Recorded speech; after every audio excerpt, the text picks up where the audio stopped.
जुगाરમાં રૂપિયા હારી ગયા બાદ પિતાને અપહરણકાર બની ફોન કરી 4 લાખની માંગણી કરનાર પુત્રને ચોક બજાર પોલીસે ઝડપી પાડ્યો છે। ચોક બજાર પોલીસ પાસેથી મળતી માહિતી મુજબ વેડ રોડ વિસ્તારમાં રહેતા યુવાને પોતાના જ અપહરણનું તરકટ રચી 4 લાખની માંગણી કરી હતી।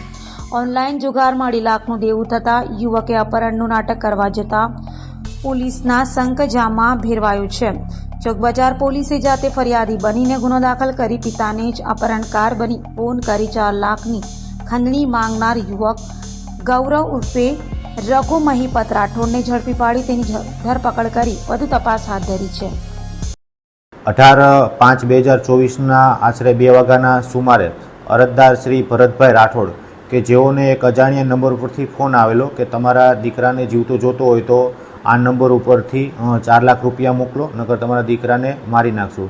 જે બાબતે અરજદારોને અમોએ રૂબરૂ 2:30 વાગ્યાના આસપાસ મળતા તેઓના નંબર ઉપરથી અમારી સામે જ ફોન કરેલો અને તેઓને પૈસાની ડિમાન્ડ કરેલી। જે બાબતે સુપિરિયર ઓફિસર તેમજ ક્રાઇમ બ્રાન્ચની ટીમની મદદથી લઈ અને સતત આ ફોન ઉપર આરોપી સાથે કન્ઝર્વેશન ચાલુ રાખી અને તેની સાથે સતત વાતચીત કરતા રહેલા અને તેઓને પૈસા આપીએ છીએ એ બાબતની સતત લાઇઝનિંગમાં રહેલા અને થોડા સમયમાં જે મોબાઈલ નંબર આપેલા હતા એનો ટ્રેસિંગ થઈ જતા જેમાંથી જે મુખ્ય સૂત્રધાર હતો એ મૂળ અરજદારનો પોતાનો સુપુત્ર જ હતો, જેઓએ 10-15 દિવસ પહેલાં જ એક નવું સિમ કાર્ડ લીધેલું હતું કે જેના નંબર તેના પિતાશ્રીને આપેલા ન હોય। જે આરોપીની આગવી ઢબે પૂછપરછ કરતાં તેઓએ જણાવેલ કે હું જુગારમાં રૂપિયા હારી ગયો હતો એટલે મારે રૂપિયાની ખાસ જરૂર હતી એટલે મેં આવું તરકટ રચેલું હતું।